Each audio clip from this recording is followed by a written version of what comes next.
E a vida continua. Chico Xavier, pelo Espírito André Luiz. Capítulo 1. Encontro inesperado. O vento brincava com as folhas secas das árvores quando Evelina Serpa, a senhora Serpa, decidiu sentar-se no banco que ali mesmo parecia convidá-la ao repouso. Na praça ajardinada, o silêncio da tarde morna.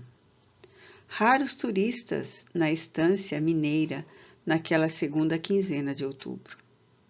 E entre esses poucos, ali se achava ela, em companhia da governanta que ficara no hotel. Afastara-se do bulício caseiro, sentindo fome de solidão. Queria pensar. E por isso escondia-se sob a tolda verdejante, contemplando as pequenas filas de azaleias desabrochadas que timbravam em anunciar o tempo de primavera. Acomodada rente à espessa ramaria, deu asas às próprias reflexões. O médico aconselhara-lhe revigoramento e descanso ante a cirurgia que a esperava.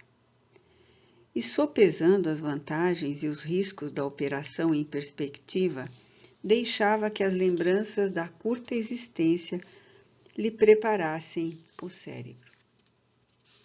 Casara-se há 6 anos antes. A princípio, tudo fora excursão em caravela dourada sobre correntes azuis. O esposo e a felicidade.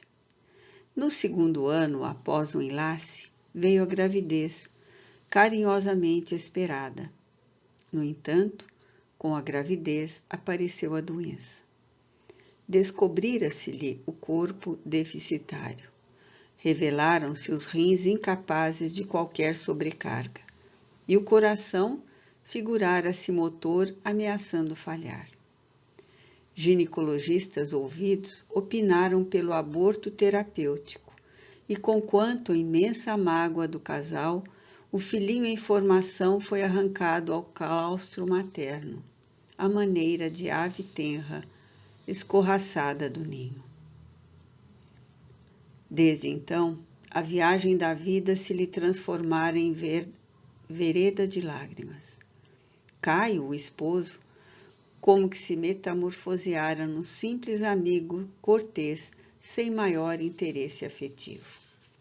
Passara facilmente para o domínio de outra mulher, uma jovem solteira, cuja inteligência e vivacidade Evelina podia aquilatar pelos bilhetes que o marido esquecia no bolso, portadores de frases ardentes e beijos pintados no papel com os próprios lábios úmidos de carmim. O retiro e o desencanto que padecia em casa talvez fossem os fatores desencadeantes das crises terríveis de opressão que experimentava periodicamente na área cardíaca. Nessas ocasiões, sofria náuseas, dores cruciantes de cabeça, com sensação de frio geral, que se fazia acompanhar por impressões de queimadura nas extremidades e aumento sensível da pressão arterial. No ápice da angústia, admitia-se prestes a morrer. Em seguida, as melhoras, para cair dias depois na mesma condição crisíaca. Bastando para isso que os contratempos com o esposo se repetissem. Arruinara-se-lhe a existência, esvaíam-se-lhe as forças. Por mais de 2 anos, vagueara de consultório a consultório, sondando especialista. Finalmente, a sentença unânime.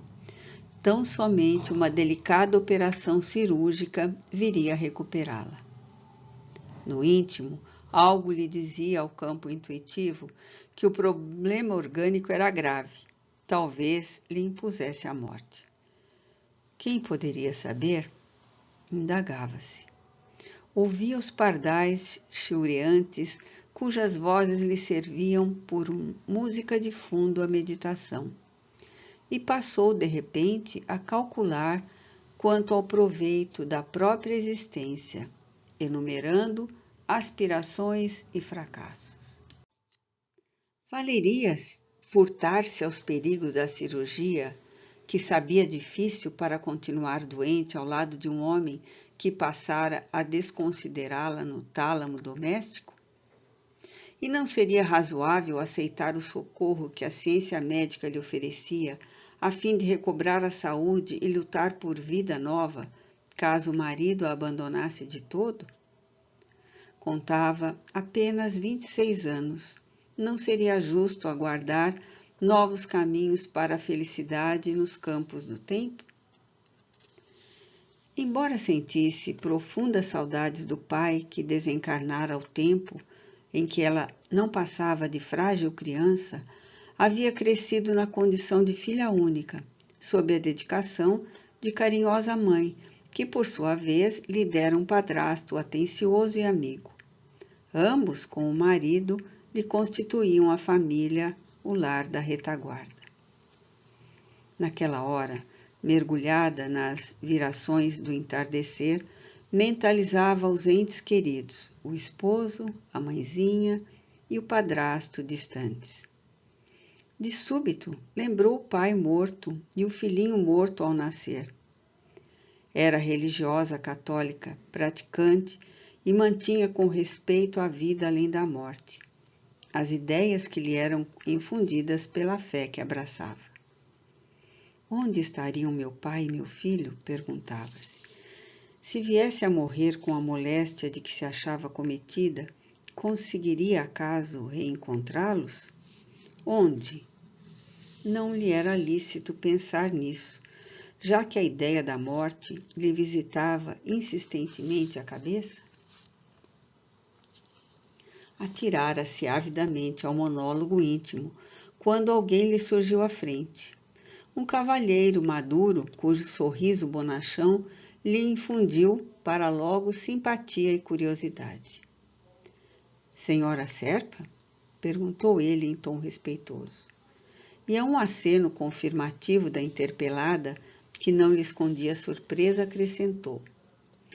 Perdoe-me a ousadia, mas soube que a senhora reside em São Paulo, onde moro também, e por circunstâncias muito inesperadas para mim, fui informado por pessoa amiga de que temos ambos um problema em comum.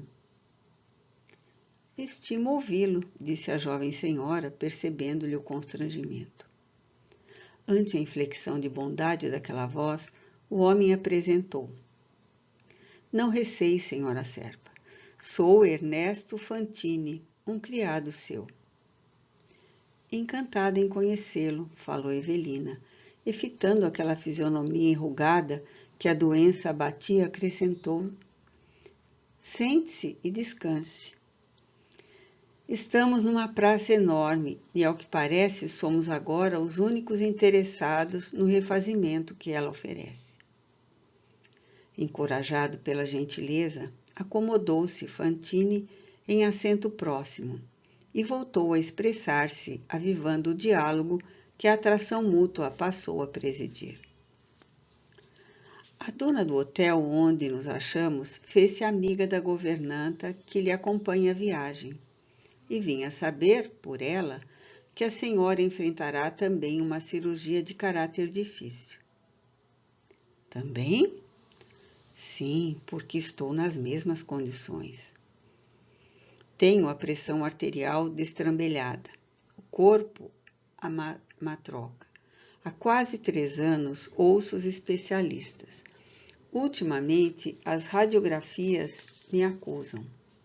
Tenho um tumor na suprarrenal. Presinto seja coisa grave. Compreendo, reticenciou pálida. Conheço tudo isso. O senhor não precisa contar-me. De quando em quando deve atravessar a crise. O peito a sufocar, o coração descompassado, as dores no estômago e na cabeça, as veias a engrossarem no pescoço, as sensações de gelo e fogo ao mesmo tempo, e a ideia da morte perto. Isso mesmo. Em seguida, as melhoras de algum tempo para depois começar tudo de novo, a qualquer aborrecimento. A senhora sabe, infelizmente.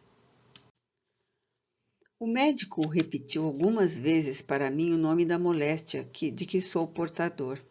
Gostaria de saber se a senhora já ouviu a mesma informação a seu respeito.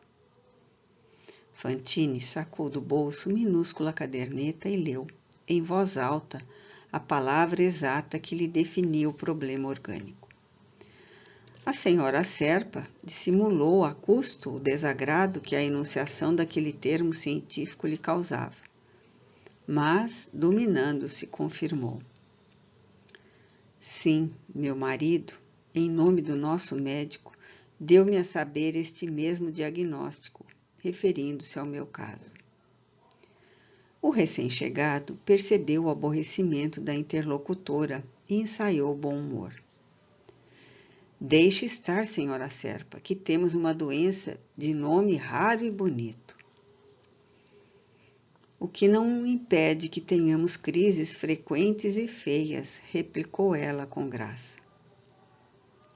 Fantine contemplou o céu muito azul da tarde como quem se propunha elevar a palestra, no rumo de planos mais altos, e Evelina seguiu-lhe a pausa em silêncio comovido, entremostrando igualmente o propósito de alçar a conversação, sofrimento acima, sedenta de refletir e filosofar.